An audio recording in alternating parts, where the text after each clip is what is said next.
Welcome to accountant basic skill channel. आज मैं आपको सिखाने वाला हूँ basic concept of account for any software part 2। उसमें मैं 5 क्वेश्चन कवर करने वाला हूँ।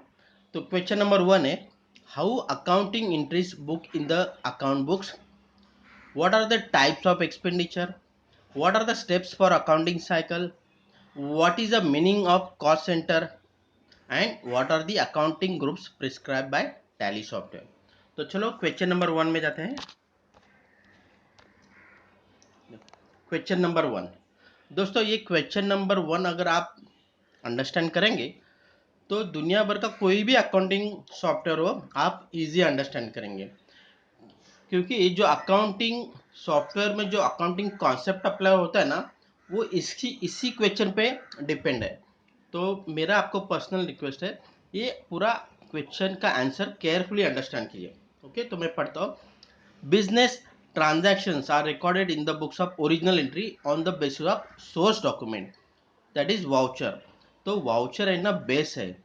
On the basis of voucher सब अकाउंटिंग एंट्री बुक होता है। ओके, तो उसके क्या क्या टाइप्स है, चलो तो उसके वाउचर के टाइप्स देखते हैं। तो टोटल मिनिमम 8 वाउचर्स टाइप है, बाकी अलग से है। ऑप्शनल वाउचर है, एक पोस्ट डेटेड वाउचर भी है, वो अलग से उसका इफेक्ट अकाउंट्स में इमीडिएटली आता है। लेकिन इसका भी ये जो 8 वाउचर है उसका पहला मैं आपको कॉन्सेप्ट अंडरस्टैंड करा था। देखो, रिसिप्ट वाउचर इसमें ऑलवेज बैंक और कैश अकाउंट डेबिट होता है। इन the case of tally software, अगर आपने कैश और बैंक अकाउंट डेबिट करना भूल गए तो इमीडिएटली वो पॉपअप करेगा, अरे आपने कैश और बैंक अकाउंट तो सेलेक्ट नहीं किया। ओके, तो आपको करेक्शन करना पड़ता है। Similarly in the case of payment voucher, cash और bank account should be credited. अगर आपने नहीं सेलेक्ट किया तो टैली सॉफ्टवेयर इमीडिएटली पॉपअप करेगा। कॉन्ट्रा वाउचर, इसमें ओनली 2 ही लेजर अलाउड है, आइदर कैश और बैंक, और क्रेडिट में आइदर कैश और बैंक। फंड ट्रांसफर का एंट्री होगा एक बैंक से दूसरे बैंक में, तो कॉन्ट्रा वाउचर सेलेक्ट होता है। जर्नल वाउचर, जर्नल वाउचर में कॉन्सेप्ट क्या है देखो, उसमें आइदर डेबिट में या क्रेडिट में कैश और बैंक अकाउंट कभी भी नहीं रहेगा। जर्नल वाउचर में एडजस्टमेंट एंट्री है, प्रोविजंस एंट्री रहते हैं, एफडी इंटरेस्ट रिसीवेबल की एंट्री होते हैं, वो जनरल वाउचर होते हैं। परचेस वाउचर, उसमें भी 2 टाइप के रहते हैं, कैश परचेस और क्रेडिट परचेस। अगर आप परचेस करते हैं तो purchase account debit to suppliers account, debit note अगर परचेस रिटर्न हो तो। सेल्स वाउचर, अगर आपने गुड्स क्रेडिट बेसिस पे सेल किया है तो party account debit to sales account, और क्रेडिट नोट मतलब सेल्स रिटर्न। अगर ये 8 वाउचर आप परफेक्टली बुक करेंगे ना, तो आपके ये प्रिंसिपल बुक जो है 4, वो रेडी हो जाएंगे। कौन से है? Cash book, purchase book, sales book और जर्नल रजिस्टर। दोस्तों अगर ये रेडी हुए ना प्रिंसिपल बुक्स, तो जो फाइनेंशियल स्टेटमेंट के लिए जो रिक्वायर रिपोर्ट्स है वो इमीडिएटली रेडी हो जाएंगे। पहला होगा ट्रायल बैलेंस रेडी होगा, उस बेस पे आपका फाइनेंशियल स्टेटमेंट बनता है।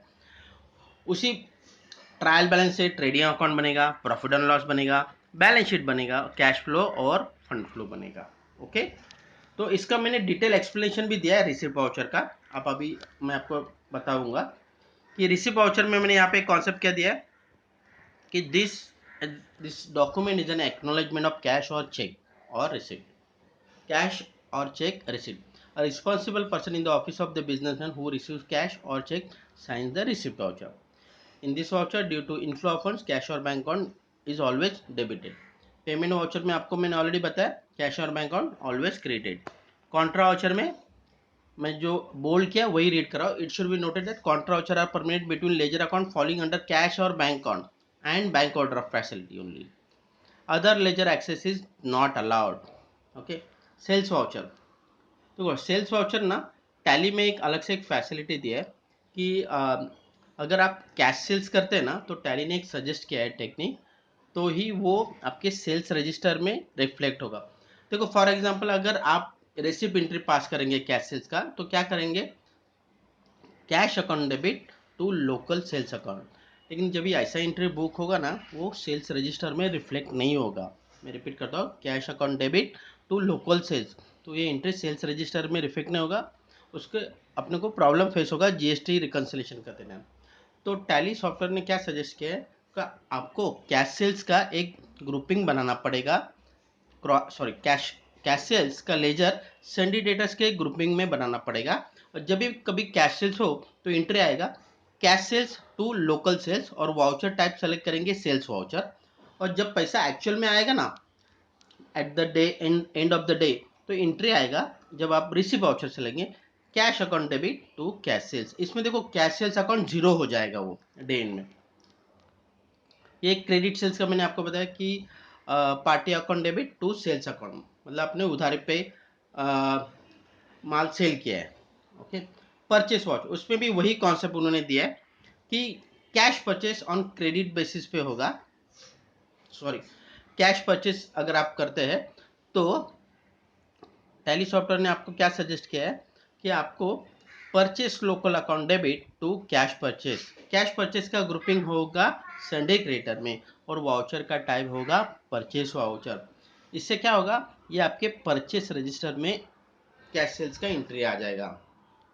देखो, और जब भी एट द डे एंड जब आप कैश परचेस का पेमेंट करते हो तो पेमेंट का वाउचर सेलेक्ट करेंगे cash purchase account debit to cash account. Credit purchase account debit to suppliers account. Okay, next one voucher is journal voucher, जो मैं बोल्ड किया वही रीड करो। In short there is no debit और credit of cash और bank account. Examples are depreciation, outstanding expenses, interest receivable, interest payer. Okay, तभी भी journal voucher होता है बुक। डेबिट नोट कब बुक होगा, जब परचेस रिटर्न की एंट्री होती है। क्रेडिट नोट जब सेल्स रिटर्न की एंट्री होती है। Next, what are the types of expenditure. दोस्तों ये क्वेश्चन नंबर 2 बहुत इंपॉर्टेंट है। देखो, दुनिया भर के कितने भी अकाउंटिंग सॉफ्टवेयर हो उसको टाइप्स ऑफ एक्सपेंडिचर रिसिप्ट मालूम नहीं पड़ता। यूजर को बताना पड़ता है कि भाई ये मेरा कैपिटल एक्सपेंडिचर है या रेवेन्यू एक्सपेंडिचर है, रेवेन्यू रिसिप्ट है या कैपिटल रिसिप्ट है। दोस्तों वापस रिपीट करता हूँ, types of expenditure and receipt ये यूजर को डिसाइड करना पड़ता है, सॉफ्टवेयर को मालूम नहीं पड़ता है। तो चलो एक्सप्लेनेशन में बताता हूँ आपको। कैपिटल एक्सपेंडिचर का सबसे बेस्ट आंसर है कि जिसका लाइफ 12 महीने के ऊपर है। मैंने 12 महीने नहीं बोला, मैंने क्या बोला, मोर देन 12 मंथ्स है। फॉर एग्जांपल फिक्स एसेट, उसका लाइफ मोर देन 12 मंथ्स होता है तो इसीलिए वो एसेट साइड आता है। लेकिन लाइफ 12 महीने या उससे नीचे रहेगा तो वो profit and loss debit side आएगा और उसको बोलते हैं revenue expenditures. Okay, capital items में दो रहते हैं, capital expenditure, capital receipt. Revenue items में दो एक्सपेंडिचर रहते हैं, revenue expenditure and revenue receipts. और रेवेन्यू एक्सपेंडिचर का मैंने आपको क्या बताया, लाइफ और बेनिफिट 12 मंथ्स और लेस देन 12 मंथ्स। ओके, और लास्ट वो है deferred revenue expenditure. Deferred revenue expenditure मतलब क्या, जिसका बेनिफिट मोर देन 12 मंथ होता है। फॉर एग्जांपल एडवर्टाइजमेंट, अगर ऐसे केस में क्या करते हैं, उसका जो एडवर्टाइजमेंट एक्सपेंडिचर का कॉस्ट है ना वो 3 में अलोकेशन करते हैं। दोस्तों मैंने बिगिनिंग में क्या बताया था कि एनी अकाउंटिंग सॉफ्टवेयर को टाइप्स ऑफ एक्सपेंडिचर रिसिप्ट मालूम नहीं पड़ता। एग्जांपल आपको बताता हूँ, कंप्यूटर आपने लेजर क्रिएट किया और आप ग्रुपिंग इनडायरेक्ट एक्सपेंसेस भी ले सकते हैं, इनडायरेक्ट इनकम भी ले सकते हैं, लायबिलिटी भी ले सकते हैं। ओके, तो गार्बेज इन गार्बेज आउट रहेगा। तो यूजर को परफेक्ट ग्रुपिंग सेलेक्ट करना है कि भाई ये लेजर नेम कौन से ग्रुप में आएगा। क्लियर।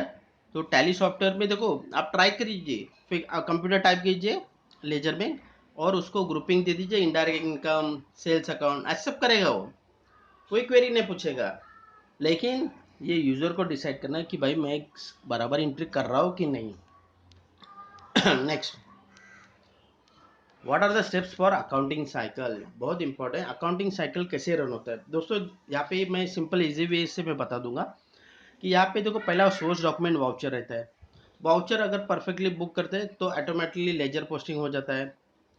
उसके बाद बैलेंसिंग भी ऑटोमेटिकली होता है, ट्रायल बैलेंस भी बन जाता है। लेकिन एडजस्टमेंट एंट्री, दोस्तों एडजस्टमेंट एंट्री सॉफ्टवेयर को मालूम नहीं पड़ता है।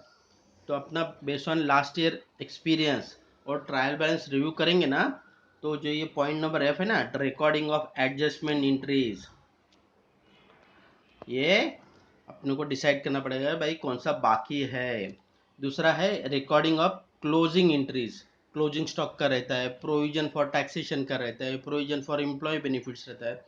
तो ये अपने को इंसर्ट करना है अकाउंटिंग के सॉफ्टवेयर में। दोस्तों मैं वापस रिपीट करता हूँ, अकाउंटिंग सॉफ्टवेयर आपको रेडीमेड नहीं बताएगा कि भाई आपका ये प्रोविजन बाकी है या एडजस्टमेंट एंट्री बाकी है। User has to decide, he has to review trial balance carefully, और उस बेस पे वो डिसीजन लेके वो करेक्शन करे या एडजस्टमेंट जो भी पास करे क्लोज करे। उसके बाद है फाइनेंशियल स्टेटमेंट, वो बन जाएगा एनी डेट का। फॉर एग्जाम्पल टैली सॉफ्टवेयर में एनी डेट का मिल जाता है। अभी इंपॉर्टेंस ऑफ कॉस्ट सेंटर, अभी कॉस्ट सेंटर का क्यों जरूरत है, तो पहले मैं रीड करता हूँ। A cost centre is an any unit in an organisation to which cost और expenses can be allocated, department one, department two, department two. दोस्तों अगर आपको कॉस्ट सेंटर वाइज कॉस्ट चाहिए ना, तो इसका ये यूज़ होता है। फॉर एग्जाम्पल अभी देखो, आपने स्टाफ वेलफेयर एक्सपेंसेस पीएनएल में डेबिट किया, लेकिन आपको मालूम नहीं कि डिपार्टमेंट वन का कितना है, ब्रांच का कितना है, आउट ऑफ इंडिया का स्टाफ वेलफेयर कॉस्ट कितना है। तो इसीलिए वो कॉस्ट सेंटर क्रिएट करते हैं, सो दैट वो कॉस्ट जो टोटल कॉस्ट पीएनएल को डेबिट होगा, सपोज 1,00,000 रुपीज़ पीएनएल में डेबिट हो जाएगा, लेकिन वो कॉस्ट सेंटर में आपको department wise branch wise allocate करना पड़ेगा। इससे क्या आपको एमआईएस में मालूम पड़ेगा कि मैं मेरी लोकेशन की कॉस्ट कितनी है, मेरी ब्रांच की कॉस्ट कितनी है, और मेरा इंटरनेशनल में जो मेरी ब्रांच है उधर कितने कॉस्ट के एक्सपेंडिचर हो रहे हो। तो ये कॉस्ट सेंटर से कंपैरिजन होता है। Last one, what are the accounting groups prescribe by Tally software. दोस्तों टैली ने प्रिस्क्राइब करके ग्रुप डिफाइन किया है और क्लासिफिकेशन भी बहुत अच्छा किया है। मैं एक बार रीड करता हूँ। बैंक अकाउंट्स सीरियल नंबर 1, उन्होंने कहाँ पे क्लासिफाई किया, asset side. Bank overdraft, cash credit, liability side. इसका मीनिंग क्या होता है कि कैश क्रेडिट आपने किसी बैंक से लिया है और आपको वो बेनिफिट दे रहा है, तो ये ऑलवेज लेजर लायबिलिटी साइड होगा। ब्रांच डिवीजन आइदर वो लायबिलिटी साइड और asset side. Capital account liability side और एसेट साइड, अगर डेबिट बैलेंस रहेगा तो। कैश इन हैंड वो ऑलवेज एसेट साइड में होगा। करंट एसेट्स वो ऑलवेज एसेट साइड में होगा। Current liabilities always liability side में। करंट लायबिलिटीज मतलब विद इन 12 मंथ की जो लायबिलिटी है ना आपकी, उसको करंट लायबिलिटी बोलते हैं। और करंट एसेट के मतलब विद इन 12 मंथ की जो एसेट रिसीवेबल है ना, वो आते हैं। नॉन करंट एसेट मतलब मोर देन 12 मंथ। करंट लायबिलिटी और नॉन करंट लायबिलिटीज वो जो अकाउंट्स में क्लासिफिकेशन है। डिपॉजिट एसेट, जो आपने किसी को डिपॉजिट दिया है वो एसेट साइड में आता है। उसके बाद डायरेक्ट एक्सपेंसेस, वो डायरेक्ट एक्सपेंसेस, डायरेक्ट इनकम, ये दोनों देखो एक्सपेंस में रहेगा, एक इनकम में। Duties and taxes serial number 11 बता रहा हूँ, वो करंट लाइबिलिटीज में होगा, मतलब जीएसटी, टीडीएस पेएबल वो उधर रिफ्लेक्ट होगा। Serial number 12 and 13 expenses direct और इनडायरेक्ट रहेंगे, तो डायरेक्ट का डायरेक्ट में जाएगा, इनडायरेक्ट का इनडायरेक्ट। दोस्तों डायरेक्ट एक्सपेंसेस का मीनिंग क्या है मालूम है? डायरेक्ट एक्सपेंसेस मतलब जो प्रोडक्शन को रिलेटेड है। इनडायरेक्ट एक्सपेंसेस मीन्स वो आपके एडमिनिस्ट्रेटिव एक्सपेंडिचर है, इनडायरेक्ट एक्सपेंडिचर है। सीरियल नंबर 14 फिक्स एसेट, वो ऑलवेज एसेट साइड में आता है क्योंकि ये मोर देन 12 मंथ्स लाइफ है। नेक्स्ट सीरियल नंबर 15 इनकम, उसमें भी डायरेक्ट एंड इनडायरेक्ट, वो इनकम साइड में आता है। Serial number 17 indirect expenses, indirect income, वो इनकम साइड में। Serial number 19 investment, always asset side. Loans and advances, जो आपने लोन दिया है आउटसाइडर को, लोन गिवन, वो ऑलवेज एसेट्स है क्योंकि आप फ्यूचर में रिकवर करने हैं। सीरियल नंबर 21 लोन्स लायबिलिटी, वो लायबिलिटी साइड में रहेगा जिसमें आपने लोन लिया होगा। मिसलेनियस एक्सपेंसेस एसेट, जो मैंने अभी थोड़ी देर पहले बताया ना, classification of expenditure. Miscellaneous expenses asset में डेफर्ड रेवेन्यू एक्सपेंडिचर आता है जिसका एक्सपेंडिचर का लाइफ मोर देन 12 मंथ हो। Provision, provision always comes liability side. दोस्तों प्रोविजंस एंड आउटस्टैंडिंग में डिफरेंस है। प्रोविजंस मीन्स आपको एग्जैक्ट लायबिलिटी नहीं मालूम है, आउटस्टैंडिंग मीन्स आपको एग्जैक्ट लायबिलिटी मालूम है। Outstanding salary, provision for taxation, provision for employ benefits, इसलिए प्रोविजन वर्ड यूज होता है। सीरियल नंबर 24 परचेस अकाउंट, वो ऑलवेज आपके trading account expense side. Reserve surplus always liability side. Retain earnings, ये आपके रिजर्व सरफेस सरफेस और liability side. Sales account income में serial number 26 secured liability side. Serial number 27 stock in hand. दोस्तों stock in hand वो एक income side में जाता है और एसेट में। दोस्तों ध्यान रहे, क्लोजिंग स्टॉक का अमाउंट सॉफ्टवेयर में रेडी नहीं रहता है, वह मैन्युअली इंसर्ट करना पड़ता है अकाउंटिंग एंट्री बुक करके। अगर आपका इंटीग्रेटेड अकाउंट है, मतलब आपका अकाउंटिंग सॉफ्टवेयर और इन्वेंट्री मॉड्यूल कनेक्टेड है, तो ही वो क्लोजिंग स्टॉक का अमाउंट वहाँ पिकअप करेगा। जनरली सब लोग अलग रखते हैं, इन्वेंट्री का सॉफ्टवेयर अलग और अकाउंट्स का सॉफ्टवेयर अलग। तो इस टाइम क्या होता है, closing stock entry manually insert करते हैं। और दोस्तों ध्यान दें, ट्रायल बैलेंस में क्लोजिंग स्टॉक आता नहीं। User has to book the accounting entry of closing stock. Serial number 28 sundry creditor always liability side. Serial number 29 sundry debtors always asset side. Suspense account difference होगा तो वो इधर debit में होगा credit में होगा, तो डिफरेंस जो है अपने वो suspense. For example bank account में आपने पेमेंट किया, आपको मालूम नहीं, या किसी ने चेक इशू किया आपके अकाउंट में, आप नहीं थे तभी, तो जब तक आपको नहीं मालूम वो तब तक आप सस्पेंस अकाउंट में रख सकते हैं। एक बार आपको डिटेल इन्फॉर्मेशन मिला तो आप वो सस्पेंस अकाउंट मॉडिफाई करके अकाउंटिंग एंट्री प्रॉपर जगह लोड कर सकते हैं। सीरियल नंबर 31 अनसिक्योर्ड लोन्स, मतलब आपने कोई सिक्योरिटी नहीं दिया है, वो ऑलवेज लाइबिलिटी साइड हो। ओके, तो दोस्तों आज के लिए सिर्फ इतना है। I hope that you like the above YouTube lecture. If you like the above YouTube lecture, then please press the bell icon and subscribe my channel. Thank you.